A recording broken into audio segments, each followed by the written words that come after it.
काफ़ी सारे एस्पिरेंट्स को एक रूल नहीं पता है जिसकी वजह से वो हमेशा मिस आउट कर जाते हैं। मैंने लास्ट ईयर भी डिस्कस किया था, इस साल भी डिस्कस करता हूँ। हम समझते हैं कि एग्जैक्टली ये क्या रूल है, लगते बड़े सिंपल से रूल है, लेकिन अगर ऐसे हम समझ लेते हैं तो हमारे लिए काफ़ी ज़्यादा एडवांटेज होता है।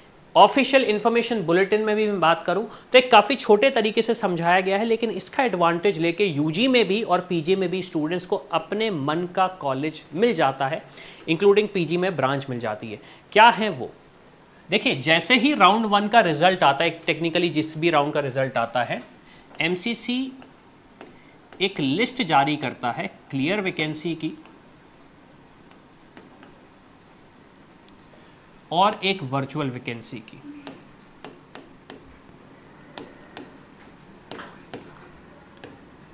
अब पहले तो हम समझ लेते हैं कि क्लियर वैकेंसी क्या है, वर्चुअल वैकेंसी क्या है, और इसको हम अपने एडवांटेज के लिए कैसे यूज कर सकते हैं। क्लियर वैकेंसी का मतलब ये है कि हमारे इस पर्टिकुलर कॉलेज में मान लीजिए रेडियो की 2 सीट्स हैं और एक ही सीट फिल हुई है, एक ही सीट फिल हुई है। इसका मतलब ये है कि ये वाली सीट टोटली एम्प्टी है, इस पे किसी ने अपना चॉइस फिलिंग करी नहीं या फिर अलॉटमेंट हुआ नहीं, जो भी XYZ रीज़न है। मैं अभी कैटेगरी वाइज डिस्कशन नहीं कर रहा हूँ, मैं एक जनरल सेंस में बात कर रहा हूँ। तो आपने देखा 2 सीट है, एक ही सीट फिल हुई, तो रिजल्ट में आएगा ABC कॉलेज रेडियो के लिए एक क्लियर वैकेंसी है। अब हम बात करते हैं वर्चुअल वैकेंसी की। तो वर्चुअल वैकेंसी में ये हुआ, हमारे पास फिर से 2 सीट्स हैं,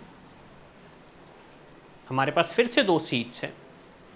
एक सीट पे स्टूडेंट ने अलॉटमेंट लिया, एडमिशन लिया और एमसीसी के वेबसाइट पे जाके बोला मुझे विलिंगनेस टू अपग्रेड करना है, विलिंगनेस टू अपग्रेड करना है। इसका मतलब ये हुआ कि ये जो सीट है आगे जाके हो सकता है कि ये वैकेंट हो जाए, आगे जाके हो सकता है कि ये वैकेंट हो जाए और जो नेक्स्ट स्टूडेंट है उसको ये सीट अलॉट हो जाए, जो नेक्स्ट स्टूडेंट है उसको ये सीट अलॉट हो जाए। अगेन इसको एग्जांपल से समझेंगे हम। यहाँ पे ऊपर राउंड 2 पे एक कॉलेज है जिनमें सीट्स अलॉट नहीं हुई थी, तो इस पर्टिकुलर स्टूडेंट ने इस कॉलेज की इस ब्रांच में एडमिशन ले लिया अपग्रेड करके।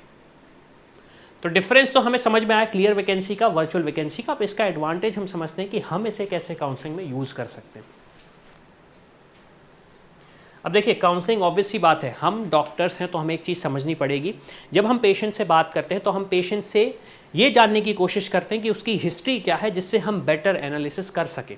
तो इसीलिए जब आपके पास एक क्लियर वैकेंसीज आएंगी और क्लियर वैकेंसीज के साथ साथ आपके पास एक प्रोविजनल अलॉटमेंट भी आएगा। प्रोविजनल अलॉटमेंट में आपको समझ में आ जाएगा कि किस रैंक पे पर्टिकुलर कॉलेज उस ब्रांच के लिए क्लोज हुआ है। अब देखिए, अलॉटमेंट का मतलब ये है एमसीसी ने बोल दिया हमने आपको ये सीट दे दी, अब स्टूडेंट लेना चाहता है नहीं लेना चाहता ये उसकी मर्जी है। और फर्स्ट राउंड वैसे भी फ्री एग्जिट है तो काफ़ी सारे स्टूडेंट्स जगल करते हैं। तो क्लियर वैकेंसी से हमने फाइंड आउट किया कि अब हम लास्ट कैंडिडेट से, मान लीजिए इस पे सीट खाली हुई है, मतलब सीट फिल हुई है और हम मान लीजिए रैंक है 10,000 और हमारी रैंक है 14,000, तो क्या हमारे एक्सपेक्टेशंस हैं कि क्लियर वैकेंसी के बाद हमें वो सीट मिलेगी? अगेन हम प्रेडिक्शन कर सकते हैं। सिमिलरली अगर मैं वर्चुअल वैकेंसी की बात करूं तो सिनारियो हमारे पास सेम रहेगा। 10,000 रैंक पे उस कैंडिडेट को डर्मा ब्रांच मिली है और ऑब्वियसली बात है वो स्टूडेंट चाहेगा उसे रेडियो मिले।